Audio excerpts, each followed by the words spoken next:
Actualmente trabajo en un CAM, en un centro de atención múltiple, en el Estado de México y bueno, también trabajando, dando terapia de manera personal. Gracias, Leslie. Ceci, platícanos. Claro que sí, buenas noches. Pues primero que nada, un gusto estar otra vez por acá. Gracias por invitarme. También orgullosamente egresada de la normal de especialización del área de audición y lenguaje. Tengo una maestría en evaluación y diagnóstico en niños y adolescentes por el CIEX y actualmente soy la responsable del área de comunicación y de lenguaje de la Clínica de Autismo y Trastornos del Neurodesarrollo en niños y adolescentes. Esta clínica pertenece a los servicios de salud pública. Entonces, pues prácticamente me dedico a apoyar a los pequeñitos que tienen algunas dificultades en neurodesarrollo para poder favorecer esta habilidad tan maravillosa de la comunicación y el lenguaje. Un gusto. Abigail, por favor. Hola, buenas tardes. Yo soy Abigail Gutiérrez, también orgullosamente egresada de la normal de especialización, también del área de audición y lenguaje. Eh, yo trabajo por las mañanas para la SEP en la UDI. Bueno, este servicio se da a escuelas regulares, no es tanto discapacidad como en los CAMS, pero sí llegamos a enfrentarnos a discapacidad. Por las tardes trabajo trabajo en Abaco, soy colaboradora de Flor y tengo estudios de maestría en gestión educativa por la Universidad La Salle. Muchas gracias, Abigail. Ando aquí, ya saben, hay que atender el Facebook, quitarle el sonido, por favor, si no me estoy oyendo y demás. Pues bueno, vamos a dar inicio, como les decía yo, de cualquier forma se queda grabado, si alguien llega más tarde puede ver después del inicio. Y hoy queremos enfocarnos en la importancia de desarrollar autonomía, que creo que a veces lo vamos perdiendo de vista. Y a lo mejor ahora estamos tan preocupadas más por cubrir, bueno, hablemos desde la escuela, como por cumplir con la escuela o la clínica, Ceci, en este caso, cumplir con contenidos, cumplir con la terapia, que de pronto la autonomía es como, la tendré presente. Entonces vamos a empezar por hablar. ¿Qué entendemos por autonomía? A ver, ¿quién quiere compartir? Porque aquí también hay una diversidad de conceptos. Podemos ver la autonomía de diferente forma y no hay una correcta y una errónea. Son diferentes formas de ver la autonomía. Así es. Sí, yo creo que, bueno, si pudiéramos nombrar a algunos, a Kant, a Piaget, a Vygotsky, pues cada uno ha formado su concepto, yo creo que con base en su experiencia, ¿no? Yo podría decirte que es la capacidad que tenemos cualquier ser humano para poder resolver problemas, por así decirlo, con base en nuestra experiencia, con base en nuestra vida cotidiana.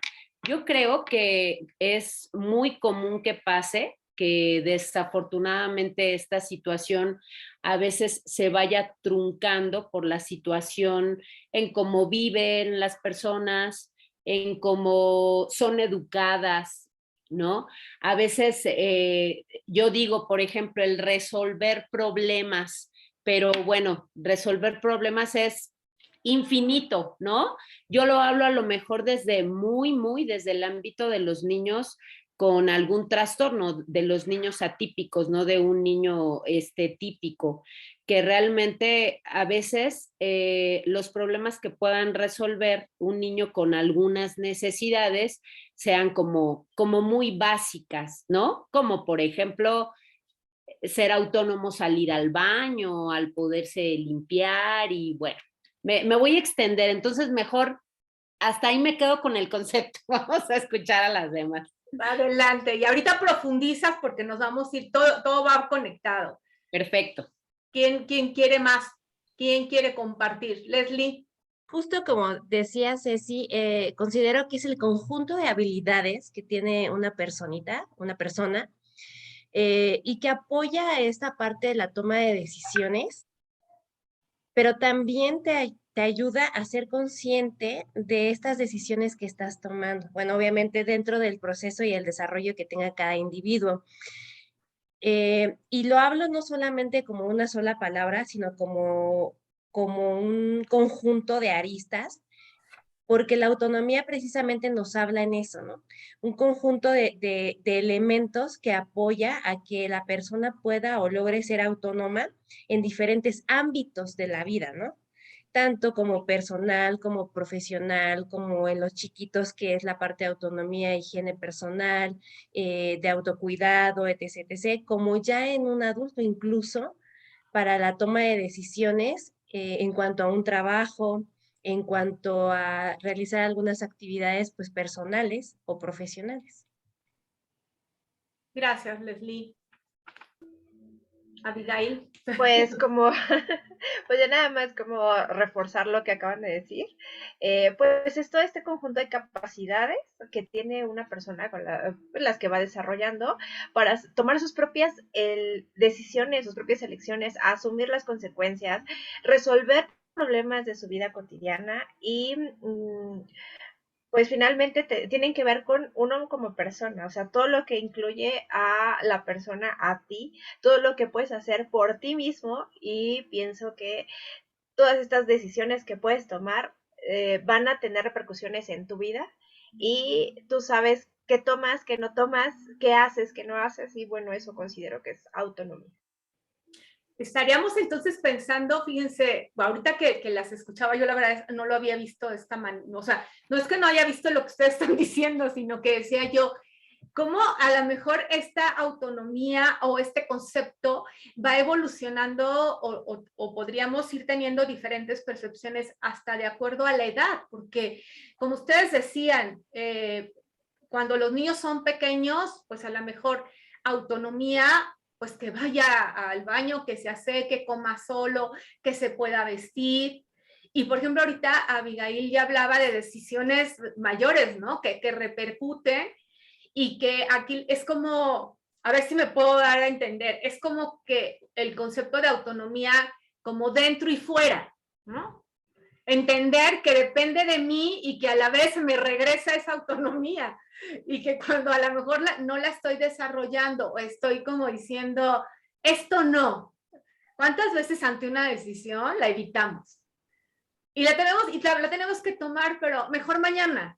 Ay, déjame lo pienso, ¿no? Y la vamos postergando y la vamos evitando y entonces es como que yo misma me limito a esa posibilidad de decidir, esa autonomía, y entonces como que me imagino como si la autonomía viene y tenga por no andar tomando la decisión, ¿no?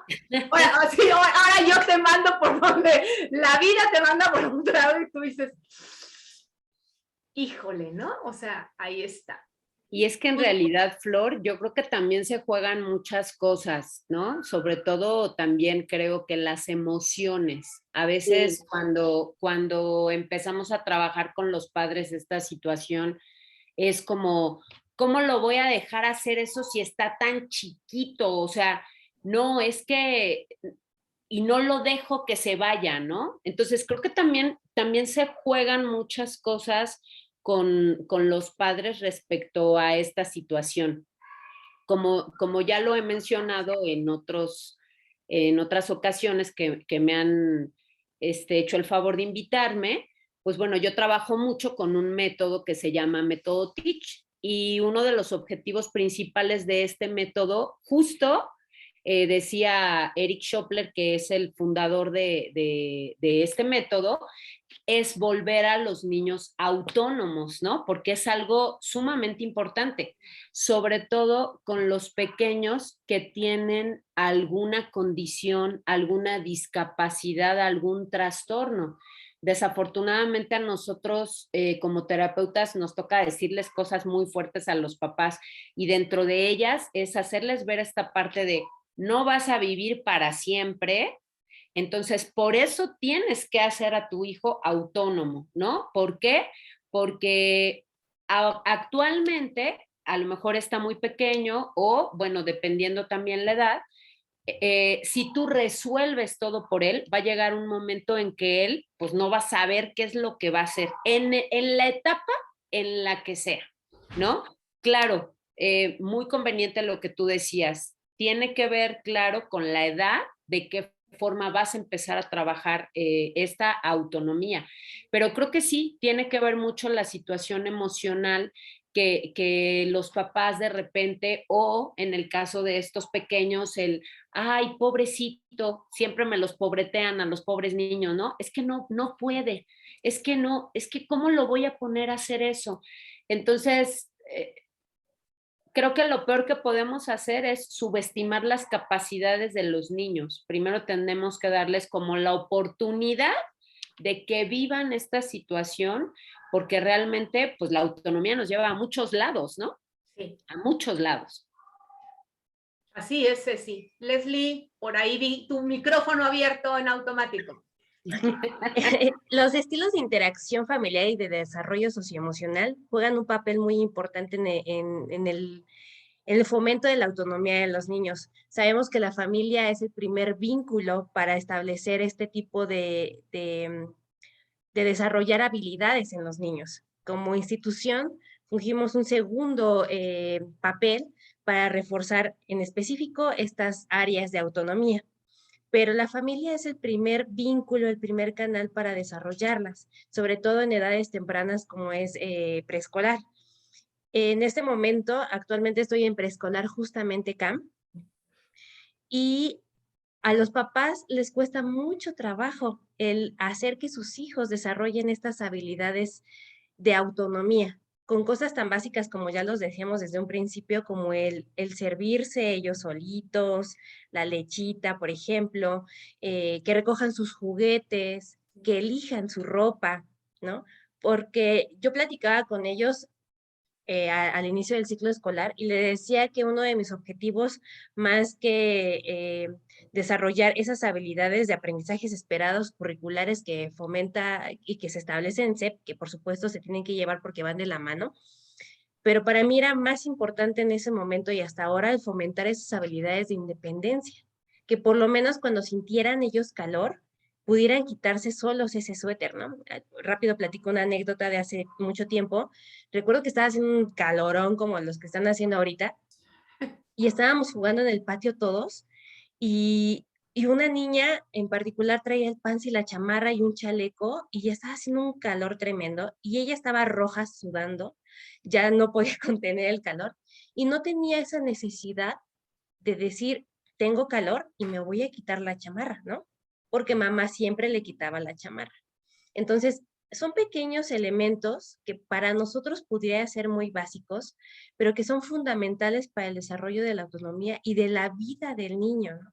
Que si tiene sed pueda servirse juguito, que si quiere ir al baño sepa y tenga esa intención comunicativa de por lo menos bailarle y saber que ya tiene que ir al baño, ¿no? Entonces, sí es muy importante el fomentar la autonomía desde casa y reforzarla en la escuela. Y también creo que es muy importante que desde la escuela sigamos y continuemos con esta sensibilización de la importancia del por qué se hacen las cosas, ¿no?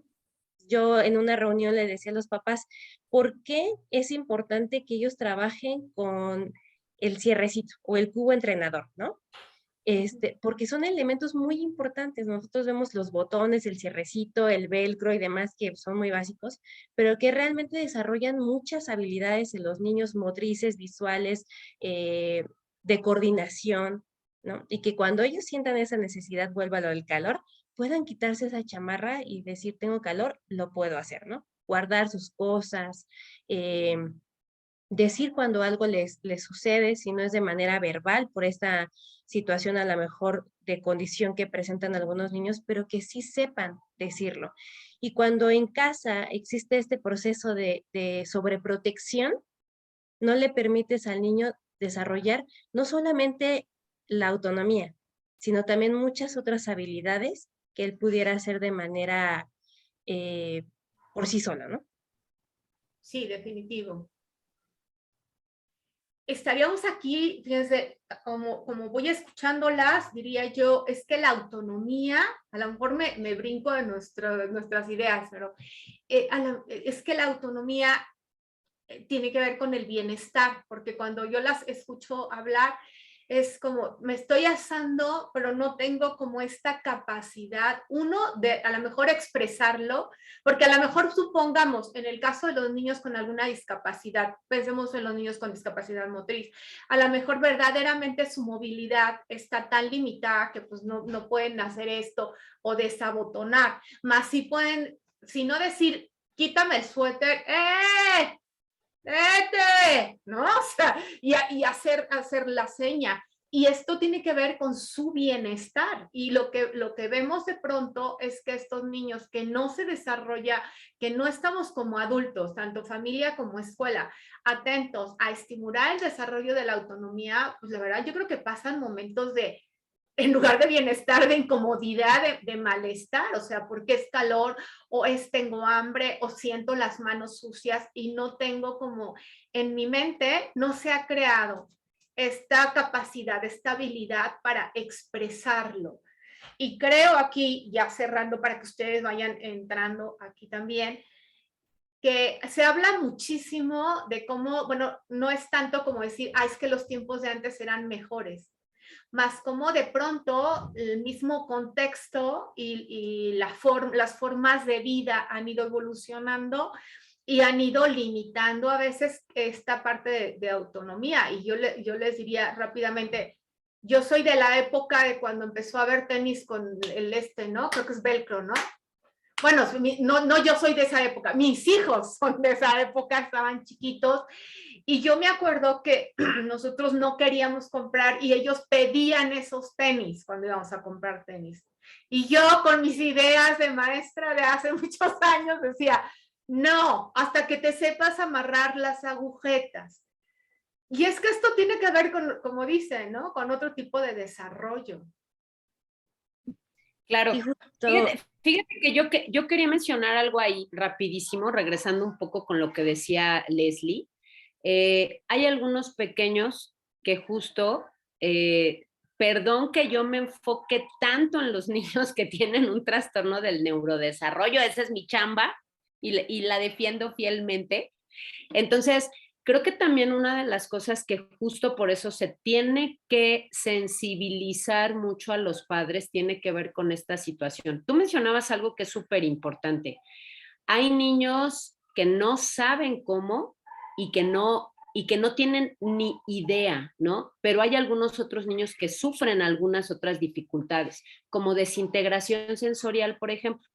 Entonces, que no son capaces de identificar esta parte porque presentan una hipersensibilidad o una hiposensibilidad. Entonces, no se quitan las cosas porque en realidad o no sienten calor o no tienen dolor por la situación. Entonces, por eso es tan importante en sensibilizar también a los papás de esta parte de trabajarlo. O sea, porque esto con niños que tienen alguna situación del neurodesarrollo, sí tiene que ser muy, muy dirigido.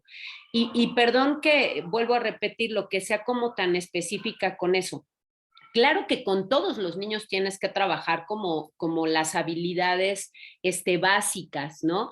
Pero específicamente con estos pequeños sí hay que dirigirlo demasiado y por eso hay que sensibilizar tanto esta parte. Incluso una de las cosas que se trabaja mucho con ellos justo es si el niño es más autónomo, entonces seguramente tendrá una mejor calidad de vida precisamente por esta situación. Por eso es que es tan importante desarrollarla cuando están más pequeños, ¿no? Hay algunos papás que dicen, ¿tú crees que cuando estén más grandes ya no lo puedan hacer? Sí, o sea, no es que no lo puedan hacer, pero finalmente creo que eso es algo que lo sabemos todos. Mientras más pequeños son, estas áreas de oportunidad se pueden reforzar mucho mejor y se desarrollan mucho mejor. Entonces, por eso es como tan importante estar dirigiendo a los padres sobre esto, ¿no? Concientizar primero cuáles son todos los beneficios que te va a traer que tu hijo sea autónomo. Y algo que yo les digo mucho a los papás es, ni siquiera creas que solamente va a ser el beneficio para él, el beneficio también va a ser para ti, Claro que sí. porque tú estás al pendiente de él y a veces, pues claro, algo que se quejan los papás de los niños que tienen alguna discapacidad o alguna condición, pues es que no tienen tiempo para ellos, ¿no? Entonces, esto claro que también va a favorecerlos a ellos y va a favorecer a la familia y va a favorecer a todo el núcleo, ¿no? A la maestra, al terapeuta, a la hermana, porque también a veces pues le cargamos la mano al hermanito y oye, ayúdame con tu hermano. Entonces realmente es algo que nos va a favorecer a todo el núcleo de nuestro pequeño. Por supuesto. Perdón que interrumpí. No, no, no, perfecto. Anabel, bienvenida, que se está integrando con nosotros. No sé si nos oye. Espero que sí. Bienvenida, estamos iniciando, así es que yo creo que sí. ¿Sí nos oyes, Anabel? Micrófono. Ah, tu micrófono está cerrado. No te oímos nosotros, ya. Ya, sí, estaba teniendo acá problemas con audio y conexión, pero ya. Bueno, Acá. bienvenida. Estamos iniciando desde el concepto de autonomía y ahorita estamos hablando de las relaciones que tiene, bueno, por ahí, por ejemplo, también algo que dijo Ceci y que hasta tomé nota, a lo mejor ese es otro tema, autonomía y emociones, es como que emociones. Y estamos ya entrando, de hecho, esta parte como de indicadores, entonces, si quieres comentar algo o prefieres como que nos esperas y como vayas viendo ya, ya entras. Me espero, me empapo y ahorita sí, claro que sí. Empezamos a comentar. Perfecto. Gracias. Perfecto. Bueno, pues continuamos. Ya vamos pasando, que teníamos también como tocar esta parte de indicadores de autonomía. Creo que de hecho, cuando hablamos de autonomía y de desarrollar la autonomía, es difícil como ir separando, ¿no? O sea, porque ya ahorita ya vamos diciendo, bueno, pues indicadores que el niño pues se pueda expresar y sea capaz como de procurar su propio bienestar. Y bien decía, calidad de vida, porque es calidad de vida. Y sí es cierto, Ceci, a veces creo que los papás no nos damos cuenta, hay procesos inconscientes, antes de conectarnos hablábamos un poco de esto, que de pronto tu inconsciente, ahí el ego, tu inconsciente actúa por ti y tú limitas la autonomía. Y como decías ahorita, cuando tú limitas la autonomía del niño, ¿sí? Estás afectándote tú mismo o tú misma. Porque... Flor, aquí me entra una duda. ¿Hasta dónde el papá limita por esta situación de querer resolverle y que no le pase nada al hijo? ¿O hasta dónde entra esta parte del ego de mi hijo ya no me necesita? Entonces, esta parte siento que también con los papás es muy difícil el aceptar que el hijo va creciendo y le empiezan a limitar la autonomía. No sé si es pues por cuestión de ego, no sé si sea inconsciente, pero si es mi hijo ya no me necesita, entonces ya no voy a formar parte de la vida de mi hijo. Entonces es como el miedo de los papás de decir, ya no me necesita, ya no es mi bebé, ya no es mi hijo. Entonces, ¿hasta dónde podemos coartar este desarrollo integral del niño por nuestro ego, por nuestros miedos, como papás, como adultos, o inclusive como maestros especialistas, ¿no? O como maestros titulares. ¿Hasta dónde mi alumno que enfrenta dificultades, que está enfrentando barreras, ya no me está necesitando? ¿Y dónde puedo yo tener como esta madurez de aceptar que él está teniendo un desarrollo integral, que está accediendo a esta autonomía, que está desarrollando sus propias herramientas para una mejor calidad de vida? Y hasta dónde yo tengo esa madurez de aceptar todo esto, ¿no? Es un punto súper importante y sabes, pues, desde mi punto de vista, es algo súper fuerte. Yo por eso dije ego el inconsciente para no meterme en cuestiones de ego, ¿no? Porque siempre, porque si me meto a cuestiones de ego, yo todavía no alcanzo a comprenderlo bien y créanme que he leído y sigo y asisto a cursos y de pronto todavía es como, ¿el ego? O sea, ¿qué parte, no? Pero si hablamos, pensemos del inconsciente y sí, y fíjense que este es el gran reto, porque ahí estarías hablando de la falta de autonomía, a ver si no digo una barbaridad, pero desde mi punto de vista, de hecho hasta como mamá, aquí me pasaría yo al rol de mamá, y yo diría, estaría pensando hasta en un problema o una limitante de autonomía mía como mamá, porque yo necesito que mi chiquito de 40 años me, venga de, ¿no? Sí, o de, bueno, de 30 y tantos, 40 años, siga como totalmente, que viene a comer, que viene y me pide consejo. Por supuesto, aquí vuelve a ver esta parte de los diferentes indicadores o niveles de autonomía dependiendo de la edad. Y en el caso de los niños, creo que a veces sí como papás es como fuerte cuando tú, es como contradictorio que tú de pronto dices, ¡ay, ya camina, bravo! O ya se va solo a la escuela, o ya hace tal cosa, ya se va a las fiestas y llega en la madrugada. Pero por el otro lado entra la gran contradicción en la que dices, ¡ay, no, estaba mejor antes, donde yo lo tenía que llevar a todos lados, ¿no? Y creo que el gran reto, porque tú, Abigail, tocabas un punto muy importante ahorita, de decir, la madurez, y a lo mejor ni siquiera, bueno, yo creo que sí es cuestión de madurez, pero ¿cómo lograr tener, o sea, cómo logras hacer consciente algo que está en tu inconsciente y que a ti no te conviene reconocerlo, ¿no? Es que justo pasa eso, que a veces no hacemos consciente qué es lo que estamos haciendo y nos quedamos con lo que nos conviene, ¿no? Finalmente, esta parte de autonomía viene totalmente entrelazada en la parte del desarrollo afectivo primario, que es el de la familia, ¿no? Y justo ese desarrollo primario que tienes de las interacciones personales con tus cuidadores inmediatos, que son tu mamá o tu papá o tu tutor, va a ser cómo te vas a desenvolver en la vida con los demás, ¿no? En la vida social, en la vida afectiva, en la vida laboral, etc., etc. Y este tema me parece muy interesante porque justo lo he vivido dentro del CAM, ¿no? Ha habido mamás que son unas mamás de 10, pero que buscan la sobreestimulación, que eso tampoco está muy bien, ¿no? Y entonces es reconocer los procesos que tienen cada niño de aprendizaje para poder entonces diseñar esos indicadores y saber qué es lo que necesita mi niño o qué necesita mi alumno para poder o lograr ser autónomo según sus necesidades y su nivel de pensamiento cognitivo, motriz, emocional, etc., ¿no? Y entonces en eso yo lo he visto, por ejemplo, en donde las mamás los llevan y hacen y demás, y digo, qué padre, esta parte de la estimulación, por supuesto que siempre los profesionistas en educación especial lo mencionamos, porque es como un complemento dentro de nuestro trabajo.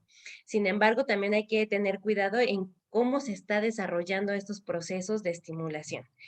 Y a la contra, también esta parte donde las mamás son muy sobreprotectoras y les da miedo justo que sus hijos sean autónomos o que logren esta parte porque su pensamiento de mamá es, soy mamá.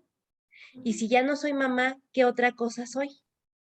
Y entonces el proceso de decir, soy mamá y si ya no soy mamá, pues ¿qué soy? Está muy cañón porque entonces habla de un reconocimiento personal que tiene que hacer la familia, en el caso de la cuidadora de la mamá, qué es lo que pretende y qué es lo que quiere. Por eso, al inicio del ciclo escolar, me gusta mucho sentar a los papás y platicar con ellos sobre cuáles son sus expectativas sobre el ciclo escolar, hacia mí y hacia sus hijos. Pero también cuáles son sus expectativas propias como padres de familia y a qué se están comprometiendo a desarrollar.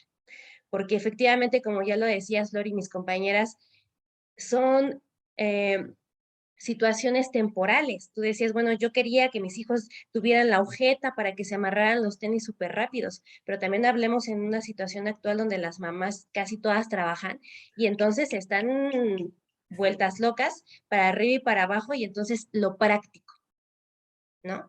El velcro, el esto, el otro, rápido, vámonos. Y entonces esa prioridad de darle prisa a la vida, a las cosas, a la cotidianidad, porque así es, nos cuarta que podamos darle el tiempo a los niños a que logren su autonomía. Porque es más fácil yo ponerle los zapatos, escogerle la ropa, peinarlo, que yo le lavo los dientes, que le sirvo rápido el desayuno, a darle ese tiempo a que lo haga. Porque sabemos que se tardan horas los niños, ¿no? Incluso yo les decía a los papás, denle 2 mudas a elegir. Porque conozco personas de 30 y tantos años, 40 años, que se tardan horas para elegir una playera. Entonces, y no sé, chicas, ustedes me darán la razón. Entonces, tienen que, desde esa toma de decisiones tan pequeñas, es importante que lo hagan y se den el tiempo de hacerlo. Yo entiendo que la prioridad ahorita, pues, es a lo mejor la economía, ¿no? La solvencia económica en casa, y entonces eso cuarta esta parte del desarrollo, pero hay que buscar formas de ir estimulando estas habilidades en los niños, porque finalmente hablábamos de indicadores y yo estaba indagando en esta parte de indicadores, pero pues bueno, hay miles de indicadores porque hablamos de diferentes etapas de la vida de las personas, qué es lo que requiere tal persona, ¿no? Y entonces, si soy un adulto de 30 y tantos años, 40 años, 50 años y no sé tomar decisiones, entonces probablemente una falta de estimulación a mi autonomía en la parte de que me supieran escuchar para tomar decisiones. No, no, no, no, esos zapatos no están muy feos, mejor estos, cómpratelos, se ven más bonitos, ¿no? Y entonces estoy minimizando tu opinión y no tomándote en cuenta, ¿no? He visto, por ejemplo, niños que no son de educación especial, que son niños, mis sobrinos, por ejemplo, donde pues no saben vestirse, ¿no? Y ya son niños, bueno, en ese entonces eran niños como de 4 o 5 años, yo decía, pues por lo menos el chonino se tiene que saber poner los calcetines y demás, entonces sí es importante esta parte porque justo lo decía una compañera, no recuerdo quién, no van a estar los papás para siempre. Y tienen que aprender a ser lo más autónomos posible. Yo les decía a los papás, mientras menos nos necesiten, es cuando sabemos que estamos haciendo mejor nuestro trabajo, ¿no? A mí me da mucha tristeza, por ejemplo, ver a un vecino que tiene 80 y tantos años, casi 90 años, y trae en la silla de ruedas a su hija. Y esa chica podría ser más autónoma en muchas Claro. cosas, Ujú. y no lo es porque el papá jamás se lo permitió. Entonces, sí es importante el desarrollo de estas habilidades y como tal indicadores yo no lo pondría como muy específico, Flor. Yo creo que los indicadores irían a partir de las necesidades de cada alumno, de cada grupo, de cada papá, de cada terapeuta, porque son objetivos que podemos establecer para el trabajo y el desarrollo con los niños, ¿no? Sí, hablaríamos como mucho más aquí de la importancia del contexto. Y fíjense que ahorita que escuchaba esta parte de elegir y de hecho, por ejemplo, a los niños sí darles la oportunidad.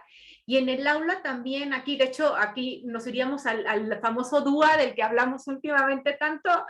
Y exactamente en el principio 3, porque cuando dijimos autonomía, sí, autonomía, yo dije, a ver, bueno, ¿y en el DUA qué viene de autonomía? Sí, sí viene. Viene en el principio 3 y exactamente entre las sugerencias que dan son estas, que en el aula también tendremos que en algún momento dar como esta oportunidad a que el niño elija a lo mejor este material o este material. Y claro, creo que esa parte es un gran reto en las aulas de educación especial, en los CAM, en las UDI, en las USAER y en las aulas de educación regular, porque de pronto pareciera ser que yo como docente estoy perdiendo el control de mi clase. Es que como si le doy a elegir al niño que él va a decidir lo que tengo que trabajar, bueno, pues tú le vas a dar a elegir y le vas a dar opciones que vayan como a lo que tú quieres que vayan. O sea, es como, de hecho, ahorita que lo estoy diciendo, me viene a la mente como el trabajo por proyectos. que tú cuando empiezas un proyecto realmente, la idea no es que tú como docente llegues y digas, el proyecto de los trenes de la Ciudad de México, no, sino que tú llegas y dices, a ver, ¿de qué les gustaría hablar? Claro que tú como docente mediador tendrías como que ir, ¿no? A lo mejor a través de imágenes, de música, ir diciendo por aquí, por aquí, por aquí, por aquí. Pero creo que esta parte de saber elegir, tanto en la familia como en la escuela, tendríamos que estar mucho más atentos. Y fíjate, Flor, que algo que me gustaría también mencionar respecto también a lo que comentaba un poco Abby del ego, que me voy a regresar un poquito de lo que hablaba, creo que esto también tiene que ver mucho culturalmente, ¿no? O sea, el hecho de apapachar al hijo y de no dejarlo ir y de no dejarlo hacer, tiene que ver con nuestra cultura. Por eso al principio yo mencionaba mucho la parte de se tiene que sensibilizar al padre, ¿no? Tiene que ver con la cultura, simplemente los estadounidenses, por ejemplo, creo que se van preparando psicológicamente cuando los hijos se van a la universidad, o sea, se van a la universidad y se van, o sea, se van textual de la casa, ¿no? Y sin embargo, en nuestro país no es así. O sea, no es así. Creo que es complicado dejar ir a los hijos. ¿Quién es una buena mamá? La que resuelve las cosas, Claro. la que les hace las cosas a los hijos. Y no nos vamos a ir lejos. En la familia Cortés Torres, o sea, en la mía, yo tengo una hija que tiene 14 años. Entonces, desde muy pequeña, justo, empecé a trabajar con ella la autonomía. Entonces, obviamente, para la abuela materna, o sea, para mi madre, pues eres una desgraciada maldita, ¿cómo es posible que pongas a mi niña a hacer eso? O sea, ¿cuándo te puse yo a ti? ¿No? Entonces, el acercarla a la cocina, o sea, ¿cómo se te ocurre acercarla a la cocina a los 9 años? Es que se puede quemar. ¿Por qué la pones a lavar? ¿Por qué la pones a hacer esto? Entonces, vuelvo a lo mismo. Tiene que ver con una situación cultural. ¿Por qué? Pues porque Cecilia debió de haber seguido los pasos que había en casa, o sea, mamá sobreprotectora, mamá que hacía todo. Entonces, el poder sensibilizar a los padres respecto a los beneficios, pues creo que por eso es importante. Porque como decía justo Abby, o sea, de por sí se juega la situación de lo emocional, ¿no? La situación del ego, o sea, si lo dejo o no lo dejo, o sea, la situación del qué dirán, porque desafortunadamente todavía a estas alturas pasa esa situación con los padres, ¿no? Híjole, es que qué van a decir si lo dejo ir, es que qué van a decir si anda todo sin planchar, por ejemplo, ¿no? Pues qué van a decir que lo estás volviendo autónomo, dirías tú, Flor, pues ya tiene 35 años el niño, ¿no? O sea, que empiece a desarrollarse. Entonces, la verdad es que es un tema muy controversial porque nos lleva a muchos lados, o sea, nos lleva realmente a muchas cosas e ir en contra de la cultura que hay muy establecida en el país, pues es un poco complicado. Por eso, algo que bien decía Leslie, que se tiene que reforzar mucho, es como esta parte de, a ver, vamos a empezar a reforzar como la autonomía, pero a ver, pues primero échate un clavado, ¿cómo andas tú en ese tipo de cosas? Sí. ¿Qué cosas haces tú en casa para que el niño diga, ok, es como por aquí, ¿no? Algo que es común, por ejemplo, o sea, que coman en la cama en lugar de que coman en la mesa. Y entonces después dile al niño, no, es que solamente era por un día, te tienes que sentar en la mesa. Entonces, por eso es, creo que la importancia de trabajar esta situación. Entonces, creo que uno de los indicadores importantes que hay que reforzar justo en casa es como échate un clavado Sí. a las acciones y a la organización y estructura que tú tienes como persona y después identificas entonces si realmente la chamba que estás haciendo como papá te va a ayudar para poder hacer un niño autónomo. Sí, es un punto muy importante, fíjate. Y digo, ahorita estamos hablando de autonomía, más creo que en todo tendríamos que primero vernos, ¿no? A nosotros. Y Por yo lo, sí, como papá, sí, como docente, sí, sí, sí. perdón, por lo que veo, no fui a la única que le causó controversia el tema, porque sí es algo complicado, ¿no? Autonomía en casa, autonomía en la escuela. Yo como figura materna, yo como figura docente, ¿qué hago? Dentro de esto creo que algo que es muy importante es hacernos conscientes de las necesidades que tenemos. Una maestra siempre nos decía, todos somos ignorantes en algo y todos tenemos ciertas discapacidades en algo, ¿no? El no poder hacer algo nos puede volver ignorantes y no debemos de sentirnos mal ante ello, pero sí identificar esas necesidades, ¿no? Y creo que como punto de partida antes de entrar a la autonomía es precisamente identificar estas necesidades que tenemos y hacerle consciente al niño acerca de estas necesidades que debe de tener. Creo que aquí todas nosotras aprendimos a cocinar cocinando, ¿o me equivoco? ¿Alguna fue a algún curso de gastronomía? No, ¿verdad? Todas nos enseñamos sobre la marcha a hacer algunas cosas, algunas tareas. Cuando el pequeño tiene esa conciencia de que requiere de aprender algo, porque le va a ayudar en un futuro, entonces aprende. Voy a retomar un ejemplo porque lo estoy viviendo ahorita con grupo de primero, el amarre de agujetas. Los niños llegaron y no saben amarrarse las agujetas, pero cuando no les hacemos conscientes de que deben de aprender, los pequeños van a seguir sin amarrarse las agujetas, ¿no? Entonces ya ahorita son menos la población de niños que ya se está amarrando solitos las agujetas. Ahí tengo unos ositos con agujetas y cuando tengo oportunidad, órale, amarrarse agujetas. Y ya está, hasta entre ellos es de bien, yo te enseño. Y ya le van enseñando como pueden a amarrarse, porque se hicieron conscientes de que ellos lo deben de hacer, porque así evitan caerse, porque así evitan un accidente, porque evitan pisar sus cordones y ensuciarlos, ¿no? Entonces, cuando vamos haciéndonos conscientes sobre las necesidades que tenemos, podemos entonces pasar al siguiente nivel. Ya identifiqué mi necesidad, ¿qué tengo que hacer para?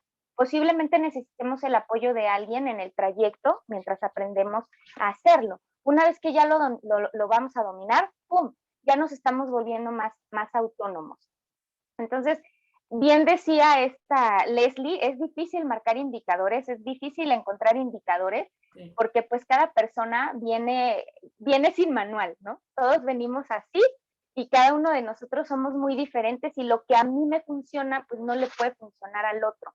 Sin embargo, yo sí quisiera amarrarme a esto que me surgió. Como primero cuando vi el tema del que íbamos a abordar, pues antes de ser autónomo debo ser consciente de las necesidades que tengo para que entonces pueda en mí generar el deseo de aprender y de hacerlo yo mismo, sin ayuda. Y entonces, pues poder hacerlo, sin más.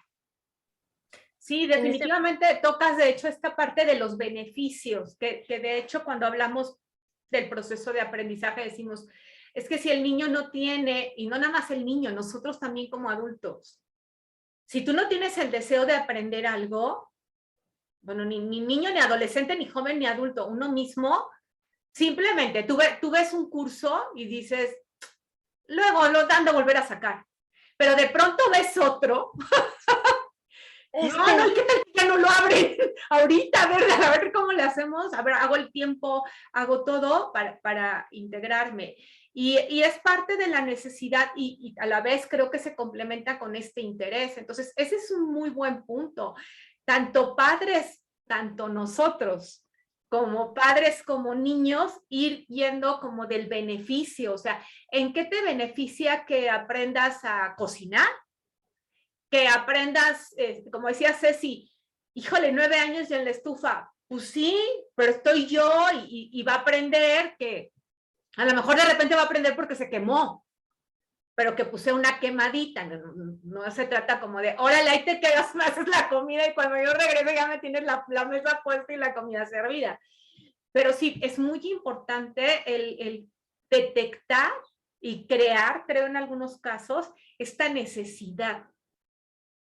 Porque creo que también cuando se limita la autonomía por largos periodos, yo creo que se va perdiendo como este deseo. O sea, como que queda extraviado en algún momento de la vida y posiblemente esa es la razón por la que después vemos casos como, digo, lo decimos de broma, pero existen, ¿no? De personas de 30 años. Bueno, Leslie decía, pues, de quien ya en una edad adulta y tiene 5 playeras y casi anda encuestando a alguien. Voy a aplicar una encuesta, mañana de qué color debo de ir, ¿no?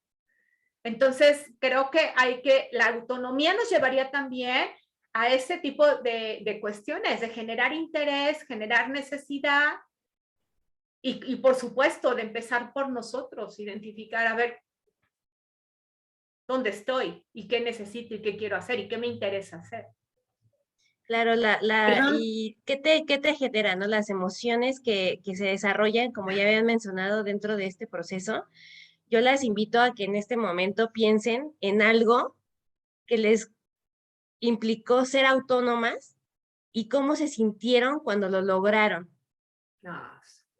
Por ejemplo, yo ahorita puedo acordarme de cuando me independicé, ¿no?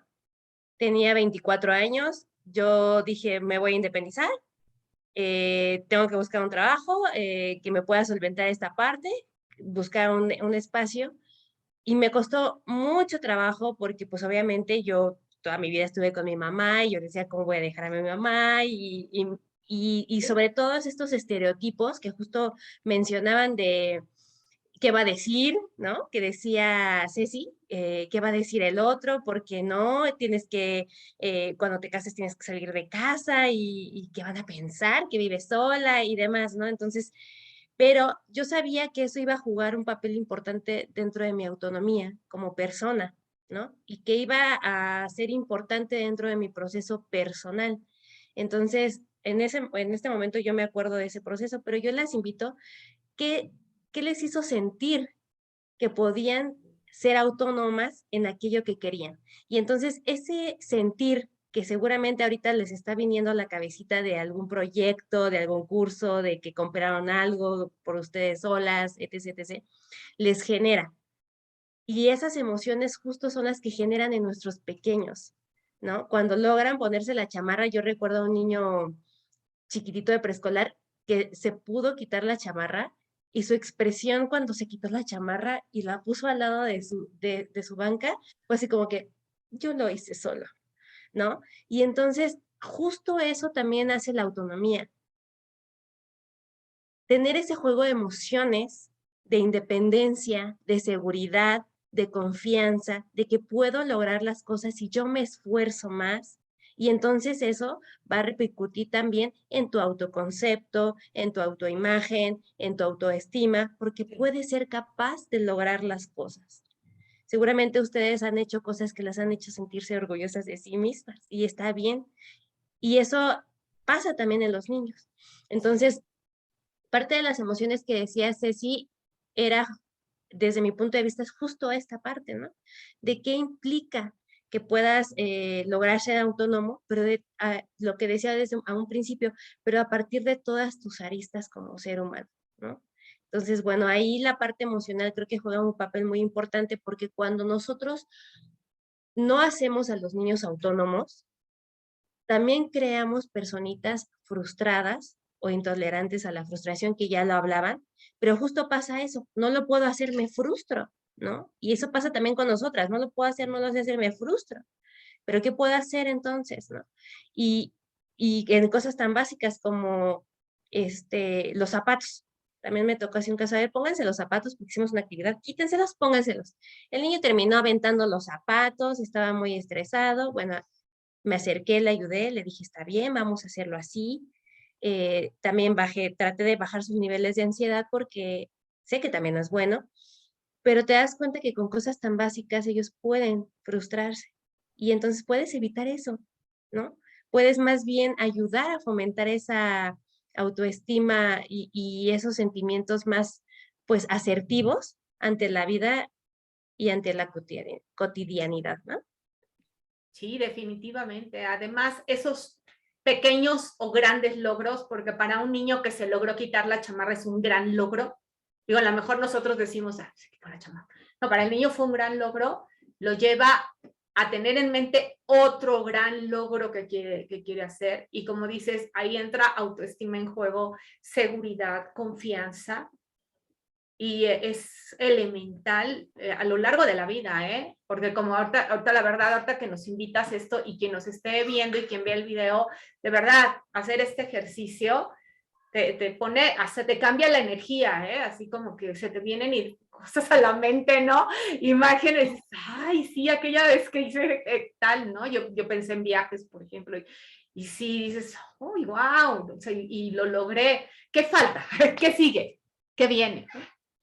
Sin embargo, yo la verdad es que difiero un poco de lo que ustedes comentan porque creo que se nos está olvidando los niños que tienen discapacidad intelectual, un niño que tiene un autismo severo, algún niño que tiene una parálisis, por ejemplo. O sea, creo que es un proceso que, claro, definitivamente se debe de disfrutar, pero creo que siendo muy francas, cuando empezamos a trabajar con los niños que tienen este tipo de necesidades al principio, yo creo que no piensan como nosotros lo pensamos, esa es una realidad. Creo que a veces es un proceso frustrante porque a veces tenemos que hacerlos que trabajen algunas cosas que obviamente no quieren.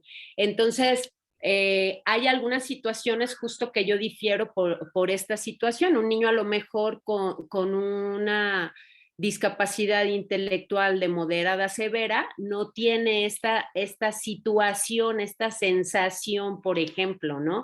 Entonces ahí es netamente dirigida pues por el terapeuta, por el maestro y en apoyo al padre para que empiece a reforzarlo. Tal vez más adelante empiece a tener como justo esta situación, pero creo que de primera instancia, siendo franca con ustedes, cuando empezamos a trabajar este tipo de cosas para reforzar habilidades para la vida, creo que sí es un proceso muy complejo para ellos, ¿no? Yo lo digo porque pues diario trabajo con niños con autismo y la verdad es que al principio, sobre todo los niños que tienen muy comprometida el área cognitiva, pues es como bastante difícil la situación. Entonces, el tener que trabajar con esta situación, a mí se me venía a la mente ahorita que ustedes hablaban de esto y yo decía, yo creo que mi niño con autismo no diría eso definitivamente, ¿no? Cuando un niño, por ejemplo, está con este proceso de apoyarlo en el control de esfínteres, que es una situación que en muchas ocasiones pasa porque tiene problemas vestibulares y alguna desintegración sensorial, entonces se tiene que empezar a trabajar primero con el terapeuta físico esta situación. Y pues es una situación frustrante. ¿Por qué? Porque realmente cuando los niños tienen estas dificultades, al tener que trabajar la terapia, toda esta situación es muy pesado.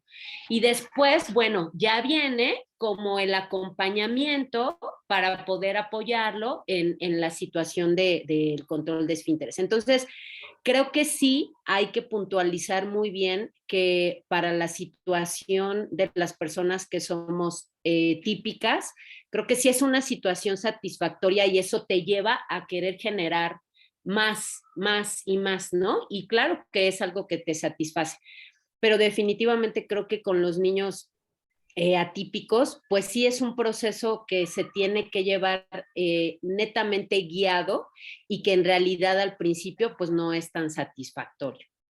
Claro, en ese proceso, Hablaríamos, en ese sentido creo que estoy de acuerdo contigo, Ceci, como lo puntualizas, por supuesto, sabemos que hay algunas condiciones que no pueden ser tan, que no podemos trabajar tan abierto, a lo mejor por así decirlo, por las características de los alumnos o de los niños justo. Creo que esta parte de los procesos es muy importante porque justo decías, tiene que llevar un proceso y después podemos ver si podemos empezar a trabajar esta parte. Pero creo que es justo lo que ya habíamos mencionado un principio, que es abordar las necesidades prioritarias del alumno o del niño y después ver qué es lo que podemos hacer. Por supuesto que hay situaciones en las que a lo mejor un niño con una discapacidad muy profunda, en este caso, por ejemplo, un autista profundo o con una discapacidad profunda, por supuesto, pero la parte emocional a través de ciertos juegos se puede realizar y es la estimulación. Por ejemplo, hablamos de la parte de las neurociencias, menciona que el proceso de aprendizaje, y seguramente tú lo sabes muy bien, una forma de estimular la parte del aprendizaje es a través de la motivación. Y yo he visto y he trabajado también con alumnos que presentan una discapacidad profunda y cuando empiezan a jugar y ver el aprendizaje, no como un aprendizaje que lo tienes que hacer a fuerza, sino como un proceso natural que se da del ser humano, que es el juego en los niños, aunque sea dirigido, se disfruta. Y yo pienso desde mi punto de vista que los padres son un apéndice en algunos momentos de los niños. Y entonces la satisfacción no solamente va de la mano o nada más de los alumnos, sino también de los padres de familia, porque recordemos que también trabajamos con ellos. Y cuando ellos se involucran de manera positiva y asertiva en los procesos de aprendizaje de nuestros alumnos, considero que es todavía mucho más rico. ¿Qué sería? Fíjense, ahorita que las escucho, y sí, ahorita que te escuchaba, Ceci, yo pensaba, de hecho, por ejemplo, de hecho, me regresaba yo al primero que empezamos, dijimos, ¿cuál es tu concepto de autonomía? Y yo pensaba en mi hermano es un adulto con discapacidad motriz, parálisis cerebral, y él de pronto, yo lo oigo que platica, no conmigo, pero platica con la gente y dice, ya soy más autónomo. Y entonces yo, como yo soy la responsable, les juro que de pronto lo veo así y digo, y entonces yo pienso, ¿cuál es el concepto de autonomía que tiene él? Ajá. ¿Y cuál es mi concepto de autonomía? Y créanme que me ha llevado mucho tiempo poder entender esto, porque de pronto, pues la frustrada soy yo, ¿no? Porque yo sí volteo y digo, ¿cuál autónomo? Si yo te tengo que traer la comida, ¿no? O sea, si tú no entras a la cocina a cocinar, yo soy la que cocina, por ejemplo. Porque Fíjate. sí, lo limitante de movimiento es muy, muy fuerte. Entonces, no sé, ya para cerrar y darte la palabra, Abigail, será como que tal vez hay diferentes miradas de autonomía y de pronto nos vamos como a esta mirada muy emocional, ¿no? De la autonomía, el logro y la emoción, más no perder de vista que hay una mirada que es más mecánica, que es a lo mejor diría yo, tal vez esté mal empleado el término, tal vez sería más fría, más de decir, es que es porque tienes que aprender a ir al baño porque es bueno para ti, pero la persona tal vez no lo capta de esa manera, sino es una como habituación, diría yo. No, y lo que mencionábamos antes de salir al aire, por así decirlo, ¿no? A veces romantizamos las cosas y la realidad es que no es así.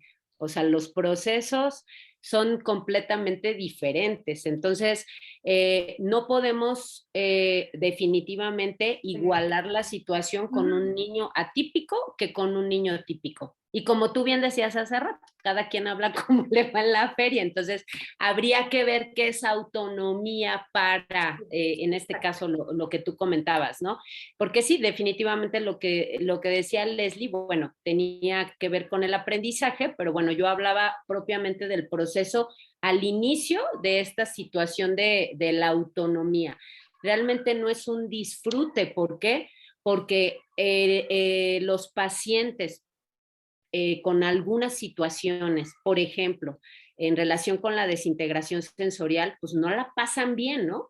No la pasan bien desde el momento en el que despiertan y escuchan que la mamá, por ejemplo, está haciendo comida y escucha el ruido de la licuadora y entonces Flores. creo que hay ocasiones en que la realidad es que no debemos de romantizar las cosas y sí tenemos que ser como muy, muy claras por esta situación, sobre todo porque, bueno, esto es algo que lo va a ver mucha gente y creo que sí es importante que se identifique esa parte. Claro que es un proceso bellísimo que a su vez más adelante se puede, claro, empezar a trabajar esto cuando el niño es más consciente de las cosas. Pero en el caso de los niños atípicos, definitivamente no. Por eso es que yo lo comentaba así, ¿no? Y les digo, yo las escuchaba y pensaba, ¿qué dirían mis 1500 pacientes que tengo sobre esto? Del entusiasmo y el amor. Sí, sí. Abigail, ¿qué nos ibas a decir? Pues mira, desde mi punto de vista yo no tengo hijos, pero para mí el hecho de generar autonomía es empezar a generar estructura en un niño, ¿no? El hecho de empezar a generar esta estructura en un niño, para mí se me hace un proceso muy, muy difícil, porque no es fácil, no es fácil decirle deja el pañal, ¿no? O sea, es muy fácil ir al baño, ve al baño, no es tan fácil. No es tan fácil enseñarlo a comer, no es tan fácil enseñarlo a vestirse, a que lo haga por sí mismo. Entonces, sí es complicado y a la vez, no sé, esta parte del ego, ¿no? De ya no me necesita como mamá. Sin embargo, sigue siendo a través de esta parte cultural que nos decías así, donde soy mamá y tengo que sufrirla, ¿no? Entonces, yo pienso que es muy complicado el proceso de iniciar con esta estructura para llegar a una autonomía. Y yo lo que le recomiendo a los papás de los alumnos que tengo es de empecemos esta estructura y a ver, usted se está preocupando porque el niño no aprende a leer y no aprende a escribir. Entonces, ¿cómo nos va a ayudar a ustedes de casa con nosotros? No le voy a pedir que se siente y le enseñe la A o 2 más 2. Lo que le voy a pedir desde casa es que usted le enseñe a vestirse, le enseñe a amarrarse las agujetas. ¿Qué estamos desarrollando con esto? Motricidad gruesa, motricidad fina. Al amarrarse las agujetas, usted me va a ayudar a que pueda hacer la pinza fina y pueda desarrollar estas habilidades motrices para que pueda escribir, para que pueda coordinar los ojos con las manos, para que pueda saber que tiene que seguir instrucciones y que todo lleva un proceso y va paso a paso. Entonces, usted me está ayudando a generar esta estructura desde casa, también me está favoreciendo aprendizaje dentro de la escuela y no le estoy pidiendo que se siente con él a aprender a la letra A, la letra E, 2 más 2, 3 más 4, multiplicaciones. Entonces, ¿qué es lo que puede hacer usted? Que apoye en casa, que se sienta útil, que empiece a lavar su plato, lavar su vaso. No le estoy pidiendo que me lave todos los trastes, ollas, cacerolas de la comida. O sea, nada más que lo haga así. Usted me está desarrollando pasos y procesos que necesita aquí en la escuela. Usted está desarrollando estructura en su casa. Y yo no le estoy pidiendo que haga mi chamba, yo nada más le estoy pidiendo que me apoye con eso. Entonces, a la lavada, que separe la ropa y a lo mejor que le empiece a contar, que la separe por colores. Sí.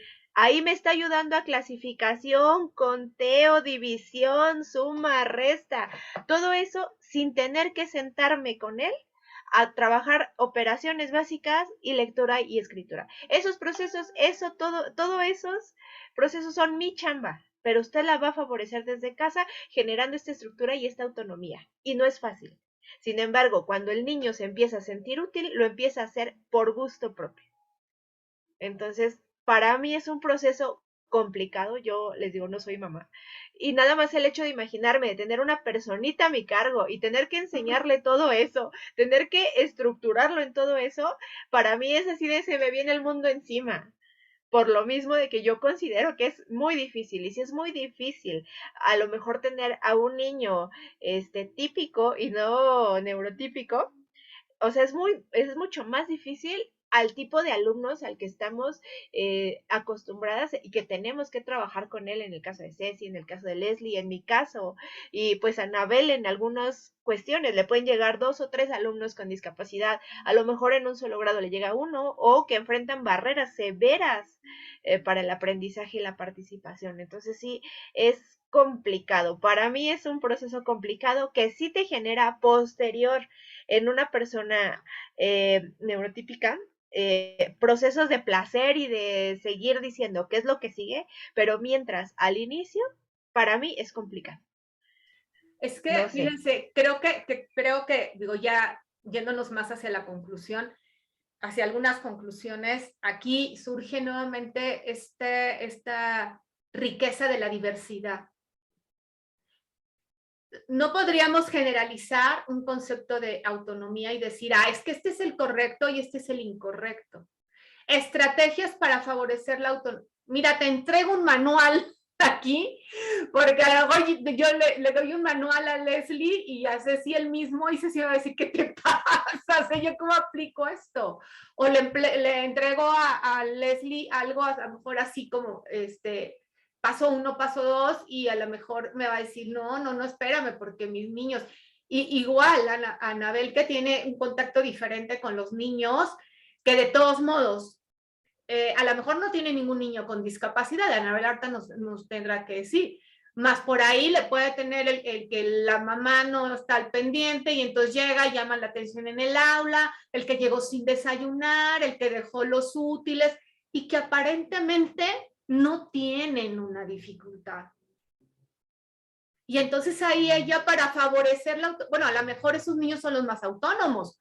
Aquí ya lo dejo como reflexión, porque si mamá de pronto no está en casa y no está al tanto del niño, de pronto tal vez esos niños tendrían mayores recursos de autonomía, pero tal vez no. Y por eso están llamando la atención. Y entonces Anabel tendrá que crear sus propias estrategias. Aquí entra como este término de diversidad que a mí me encanta, y es para ya vayamos cerrando sin prisa, pero podemos ir cerrando, es como recuperar esta parte que Anabel decía, todos somos diferentes y tenemos necesidades, intereses diferentes y características diferentes. Adelante. Hable.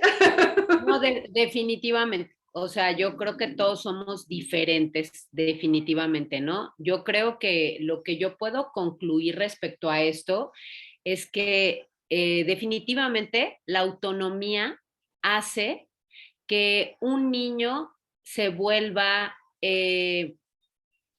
auténtico, se vuelva, haga lo que él crea que es conveniente, ¿no? Entonces yo invitaría a los padres, a los terapeutas, a los maestros, a que trabajemos mucho esta situación, porque creo que el poder apoyar a que un niño se vuelva autónomo le abre las puertas de muchas cosas, ¿no?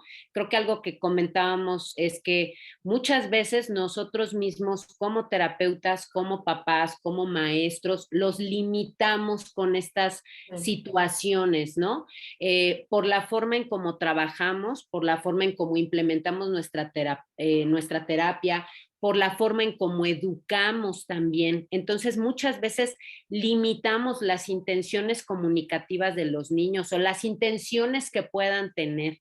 Entonces, algo que yo invitaría sería eso, que dejemos que los niños puedan reforzar esta situación para que realmente, pues, en su vida puedan ser felices, ¿no? O sea, algo que yo trabajo mucho y constantemente en la terapia es como esta situación.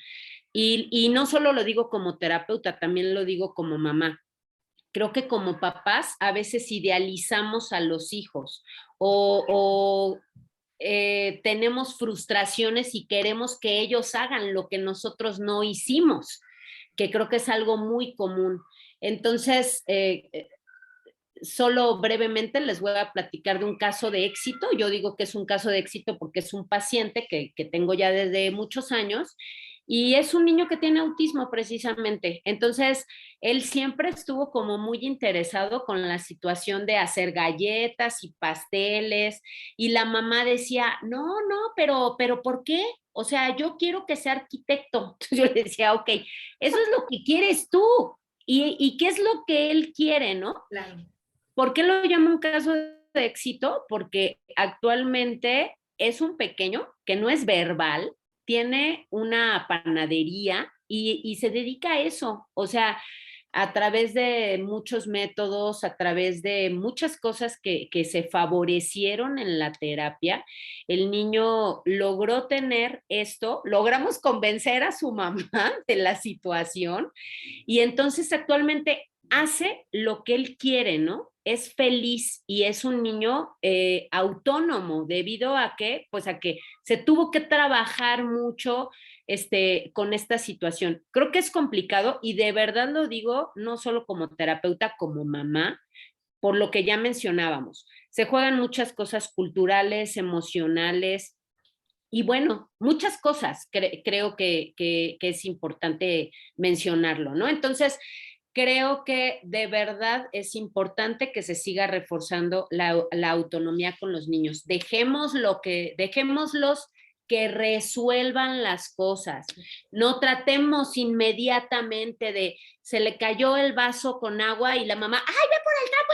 Déjalo que piense, déjalo que haga lo que él crea que es conveniente. Entonces, creo fielmente que la autonomía nos ayuda en muchos sentidos, porque a lo mejor algo que también se mencionó mucho es como, pues lo que queremos es que el niño pueda ser alguien en la vida, ¿no? Pero no solamente eso, creo que también lleva de la mano esta situación de poder ser felices, que creo que eso es a lo que venimos, o por lo menos es lo que yo pienso, ser felices. De acuerdo. ¿Quién más? ¿Quién más? Para ir cerrando. Conclusión. Ana. Bueno, pues pareciera que el tema todavía nos da para más, ¿no? Creo que es importante que nos vayamos también con esa semillita de que nunca es tarde. Ahorita nos hemos de estar preguntando, ¿hice lo suficiente? ¿Estoy haciendo lo suficiente? ¿Será tiempo todavía de hacer lo suficiente? Las que somos docentes, se me va el ciclo y creo que no lo hice. ¿Lo podré hacer o ya no? ¿O me espero al otro? O como mamás, híjole, tiene 20, ¿lo podré rescatar o ya no?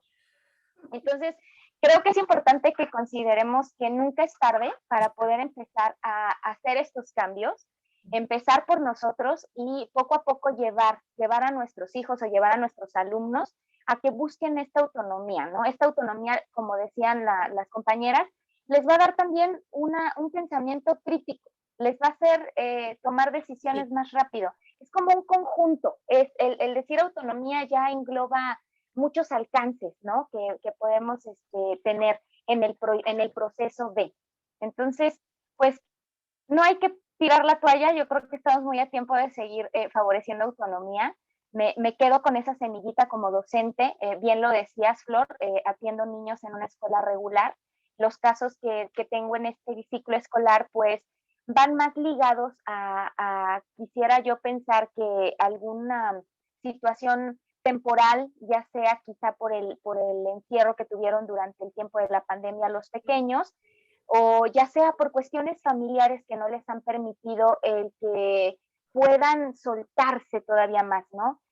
Tengo 2 niños que están atendidos por la unidad especial, pero vaya, afortunadamente pues no tienen alguna dificultad mayor que este rezago en educación. Sin embargo, creo que es importante que retomemos que sin importar las condiciones que tengan nuestros pequeños, sean típicos, atípicos, pues debemos de buscar el favorecerles las mismas condiciones de vida y que ellos vayan encontrando ese camino para que sean más autónomas, más individualistas, más completos. Gracias, Ana. Leslie, Abby. Pues bueno, un tema sin duda muy interesante, efectivamente da para mucho más. Es una palabra tan pequeña, autonomía, pero te da como para ir desarrollando en diferentes áreas. Por supuesto, enriquecedora y muy feliz de la invitación. Flor, muchas gracias, porque creo que esta parte del compartir y escuchar a mis compañeras siempre es muy enriquecedor. Me llevo cosas que reflexionar, me llevo cosas para poner en práctica. Y creo que algo que es muy importante y ahorita que tenemos personas que nos están escuchando y demás, creo que tener objetivos muy claros siempre. Yo les mencionaba que a un inicio del ciclo escolar con los papás, incluso dentro de las terapias, también con mis pacientes, es a un principio tener objetivos específicos de lo que queremos. Y siempre de la mano con esta parte de la sensibilización. Sabemos que el trabajo en educación especial no es nada fácil y que incluso para los padres de familia es un proceso complicado, viviendo un duelo específico. Y también es bueno que como docente podamos apoyar en esta parte de irlos dirigiendo en un camino que efectivamente es muy complicado. Yo tampoco soy mamá, pero tengo sobrinos y yo así de, ¡ah! Y tengo alumnos que también me han frustrado y digo, ¿qué voy a hacer, Dios? Porque no sé cómo le voy a hacer y pregunto y busco e investigo y demás,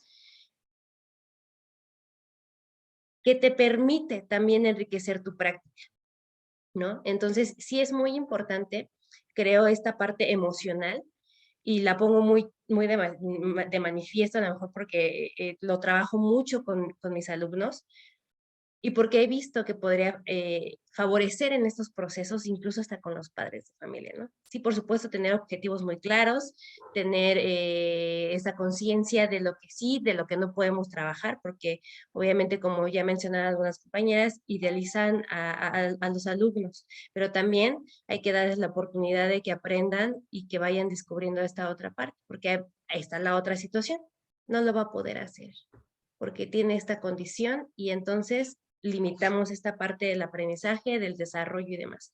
Entonces, bueno, es ir como aprendiendo, ir viendo qué es lo que sí nos funciona, qué es lo que no nos funciona. Entonces, todo esto es muy rico. Creo que me llevo con muchas cosas de mis compañeras y de este conversatorio, porque definitivamente dentro de mi práctica profesional y de la interacción con mis compañeras y cómo llevamos la dinámica, nos puede también seguir ayudando a fortalecer estos procesos, ¿no? Que sobre todo en educación especial, el objetivo principal o uno de los objetivos principales pues, es la autonomía y lo que nos hace diferentes de la educación regular, ¿no? Esa pequeña diferencia. Entonces creo que sí es muy importante el seguir desarrollando la autonomía en los diferentes niveles, a diferentes edades y a diferentes condiciones. Muchas gracias. Gracias, Leslie. Pues bueno, yo concluyo con dos cosas. La primera, estructura, va a ser el eje de la autonomía, es el primer paso de este proceso de autonomía. Lo segundo es no subestimar a los alumnos. Como docente puedo decir no subestimar a los alumnos. Yo me imagino que como madre sería dejar mi ego de lado y aceptar que el desarrollo integral de mi hijo o de mi alumno es cuando ya no me necesita para hacer las cosas de la vida cotidiana o para resolver problemas que se le presenten. Entonces, como docente de educación especial, puedo decir que mi objetivo es desarrollar, aportar a este desarrollo integral del alumno esta parte de autonomía, seguir favoreciendo, seguir haciendo lo que esté en mis manos y orientando a papás para que se pueda desarrollar esa autonomía. Entonces, me quedo con esto concluyo. Pues muchas gracias a todas y a quien nos está viendo. Tenemos una pregunta aquí. Les iba a decir, no hay preguntas.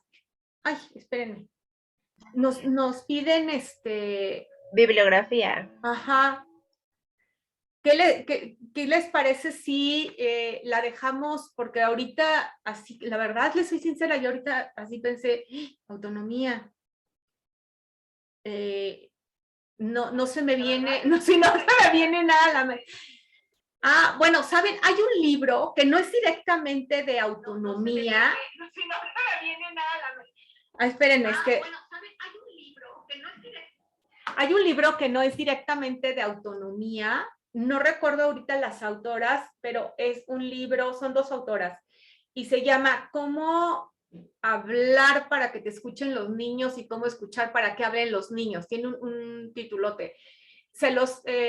Más tarde se los dejo aquí abajo en el chat de Facebook Live, las autoras, y es un libro, de hecho a mí me lo sugirieron en un curso de inteligencia emocional, más este tipo de interacción que se sugiere. Es un libro además muy didáctico porque lo va llevando a uno de la mano y hasta viene con ejercicios.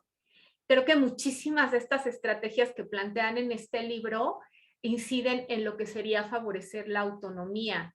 Y nos daremos a la tarea de a lo mejor buscar más, de encontrar, no me gusta buscar, de encontrar alguna otra referencia bibliográfica Y yo antes de, ¿cómo dice Ceci? Tras bambalinas, o como dijiste, atrás de cámara, yo les estaba compartiendo un video que estaba viendo, que tampoco lo directamente de autonomía, es David Corbera, de Bioneuroemoción, más este video habla de la relación con mamá. Entonces también se los podemos dejar aquí en el chat, y pues nos daremos a la tarea de dejarles más referencias bibliográficas que tengamos. Así que nos dejaron una buena tarea. Y creo que es la única pregunta que tenemos, ¿verdad? Porque yo por abrir así... Sí, es la única. Ay, gracias. Y yo he estado checando, he estado al pendiente. Oye, Flor, de las y preguntas. bueno, no sé, digo,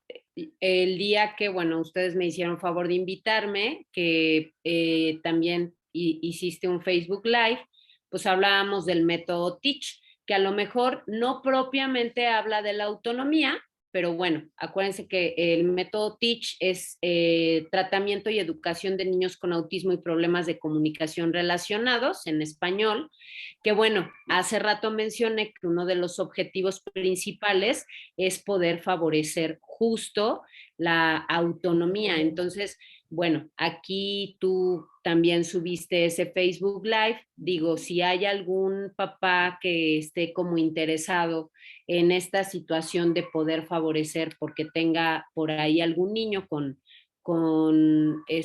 algún trastorno específico de la expresión, pues esto creo que es algo que le puede funcionar un poco, ¿no? Verlo para que lo guíe un poco en relación con eso. A veces la gente se asusta y dice, no, es que mi hijo no tiene autismo y entonces mejor no veo eso porque no tiene nada que ver con el método, pero acuérdense que el método también es para niños que tengan problemas de comunicación relacionados. Y entonces, pues creo que si es algo que le interesa, pues también lo puede ver. Sí, lo pueden encontrar tanto en el muro de Facebook o pueden entrar a nuestro canal de YouTube. Y ahí seguramente les va a ser más fácil localizarlo, porque en los muros de Facebook es como, ay, ¿cuándo fue? Y bajas, ya no te encuentro. Ah, bueno, en donde están los videos de Abaco lo pueden encontrar. En YouTube fácilmente lo van a encontrar. Y bueno, ahorita que mencionaste YouTube, Flor, pues nada más quería recordarles que pueden seguirnos en todas nuestras redes sociales. Bueno, ya nos siguen en Facebook, pero también tenemos Instagram y tenemos canal de YouTube para que se suscriban. Estamos subiendo todos los videos que tenemos en Facebook Live, lo subimos también a YouTube. Tenemos algunos otros videos que desarrollamos exclusivamente para YouTube para que los puedan checar. Es más fácil buscarlos por temas de lo que tenemos ahí, y pues también que les echen un clavadito en nuestra página de internet, donde también encuentran cursos.